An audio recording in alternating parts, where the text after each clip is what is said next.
बात करेंगे उत्तर प्रदेश की, जहां राजधानी लखनऊ में योगी कैबिनेट की मीटिंग इस वक्त चल रही है और इस बैठक से जुड़ी हुई बड़ी खबर यह है कि इस बैठक में संभल की न्यायिक जांच रिपोर्ट आज पेश होने वाली है।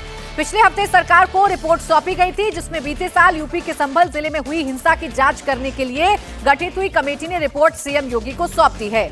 इस रिपोर्ट में संभल में कब कब कितने दंगे हुए थे, क्या क्या इन मामलों में कार्रवाई हुई और हिंदुओं की घटती आबादी का कारण भी इस रिपोर्ट में बताया गया था, जिसको लेकर सियासी संग्राम छिड़ गया था। क्योंकि इस रिपोर्ट में चौंकाने वाला खुलासा ये हुआ कि संभल में लगातार आजादी के बाद से 78 सालों में हिंदुओं की आबादी घटती गई।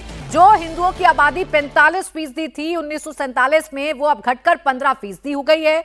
इस रिपोर्ट में खुलासा यह भी हुआ कि कई आतंकी संगठन भी संभल में काम कर रहे थे। कई बड़े आतंकियों के नाम भी इस पूरी की पूरी जांच रिपोर्ट है उसमें सामने आए थे। हालांकि विपक्ष कह रहा है कि ये सिर्फ और सिर्फ मुद्दों से ध्यान भटकाने की राजनीति की जा रही है। ये तुष्टीकरण की राजनीति है जो इस वक्त सरकार कर रही है। विशाल प्रताप सिंह मेरे सहयोगी जुड़ गए ज्यादा जानकारी के साथ। विशाल, इस रिपोर्ट पर पहले ही काफी बवाल मचा हुआ है। इसका कुछ हिस्सा जो मीडिया के सामने आया उसको लेकर लगातार सियासी संग्राम छिड़ा हुआ है। अब ये रिपोर्ट कैबिनेट में रखी जाएगी, क्या जानकारी मिल रही है? क्या इसका विस्तार जो स्वरूप है वो सबके सामने आएगा?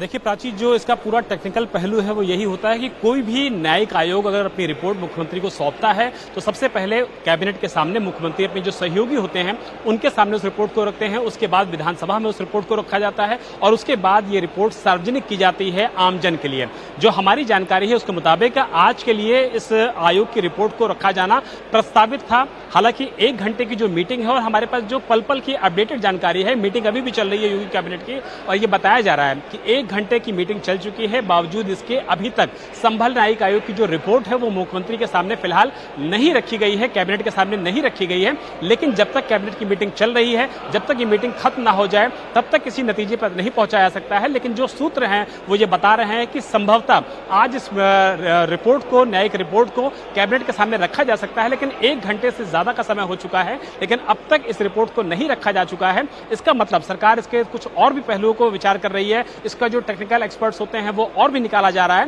लेकिन जैसे ही ये रिपोर्ट कैबिनेट के सामने रखी जाएगी, इंडिया टीवी अपने दर्शकों को लगातार अपडेट जानकारी देगा। लेकिन पिछले 1 घंटा 10 मिनट से जो मीटिंग चल रही है कैबिनेट की, मुख्यमंत्री योगी आदित्यनाथ की अध्यक्षता में, फिलहाल अभी तक कैबिनेट के सामने इस न्यायिक आयोग की रिपोर्ट को संभल की कैबिनेट के सामने नहीं रखा गया है।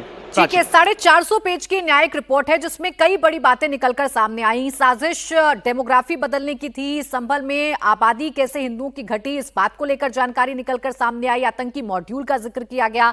मुख्यमंत्री योगी आदित्यनाथ ने भी पिछली सरकारों को इस आधार पर जरूर आईना दिखाया। समाजवादी पार्टी पर मुख्यमंत्री योगी आदित्यनाथ ने अटैक बोला।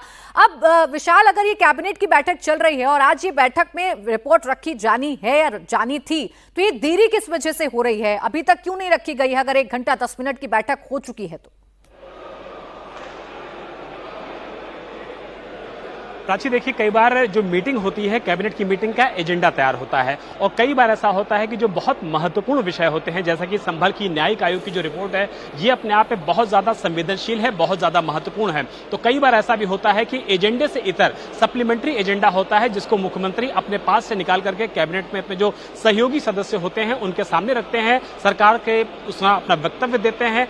मीटिंग में जो लोग मौजूद होते हैं कैबिनेट के या स्वतंत्र मंत्री, राज्य प्रभार, उन सबको उसकी जानकारी देते हैं। लेकिन जो जानकारियां अब तक सामने आई हैं वो ये बताती है कि संभल की ये न्यायिक आयोग की जो ठीक है, कुल मिलाकर विशाल, लेकिन संभल के सच पर दंगल जरूर शुरू हो गया है और एक दूसरे पर सियासी वार पलटवार किए जा रहे हैं। शुक्रिया तमाम जानकारी के लिए।